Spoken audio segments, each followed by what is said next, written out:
வணக்க மக்களை, சற்று முன் வெளியான மிக முக்கியமான செய்தி ஒன்று வெளியாகி இருக்கிறதா? தைரியம் இருந்தால் அமைச்சரை தூக்குங்கள் பார்ப்போம். முதல்வர் விஜய்க்கு எடப்பாடி விடுத்த ஓப்பன் சேலஞ்ச் என்ன?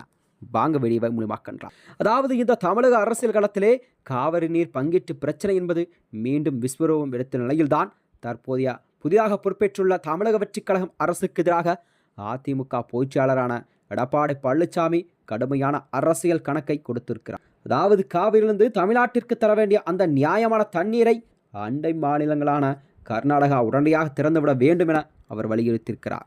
அண்மையில் கர்நாடக மாநில அமைச்சரான அதாவது ராமலிங்க ரெட்டி அவர்கள் தமிழகத்திற்கு தண்ணீர் வழங்க முடியாது என்று தன்னிச்சையாக அறிவித்திருப்பது ஒட்டுமொத்த தமிழக மக்களையும் அதிர்ச்சியடை செய்திருக்கிறது. இப்படிப்பட்ட சூழ்நிலைதான் இந்த கர்நாடகாவில் ஆட்சி செய்யும் காங்கிரஸ் தலைவர்கள் அதிகார மாதையோடு சர்வாதிகார மனப்பான்மையோடும் செயல்பட்டு வருவதாக எடப்பாடி பழனிசாமி குற்றம் சாட்டியிருக்கிறார்.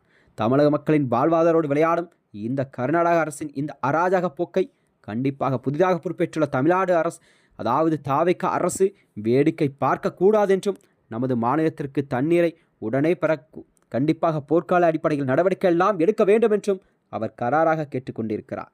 மேலும் தற்போது கூட்டணியில் நீடிக்கும் காங்கிரஸ் கட்சிக்கு சாட்டையடி கொடுக்கும் வகையில்தான் அமைச்சரவையிலிருந்து காங்கிரஸ் அமைச்சர்களை நீக்கிவிடுவேன் என்று எச்சரிக்கை விடுத்த தமிழக முதல்வர் தயாராக கேள்விகளையும் எடப்பாடி பழனிசாமி முன்வைத்திருக்கிறாராம்.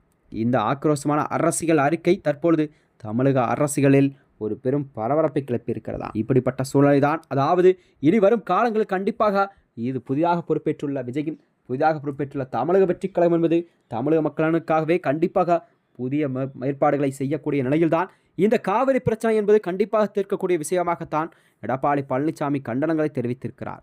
இந்த வகையில்தான் அவர் கூறியதாவது, தைரியம் இருந்தால் அமைச்சரவை தூக்குங்கள் பார்ப்போம் என்று முதல்வர் விஜய்க்கே எடப்பாடி அவர்கள் சவாலை ஒன்று விடுத்திருக்கிறாரா. இந்த நிலையில்தான் அதாவது தாவேக அரசு என்பது மாற்றுக் கட்சியிலிருந்து ஆட்களை எடுத்து தனது கட்சிக்குள் சேர்ப்பது என்பது கூடிய விரைவில் நீடித்து வரும் நிலையில்தான் கண்டிப்பாக அதிமுகவிலிருந்து முக்கிய தலைவர்கள் முக்கிய எம்எல்ஏக்கள் எல்லாம் தங்களுடைய பதவிகளை ராஜினாமா செய்துவிட்டு தாவேக அவர்கள் இணைவது என்பது அதிமுக தொண்டர்களே பெரும் அதிர்ச்சியை ஏற்படுத்தியிருக்கிறதா.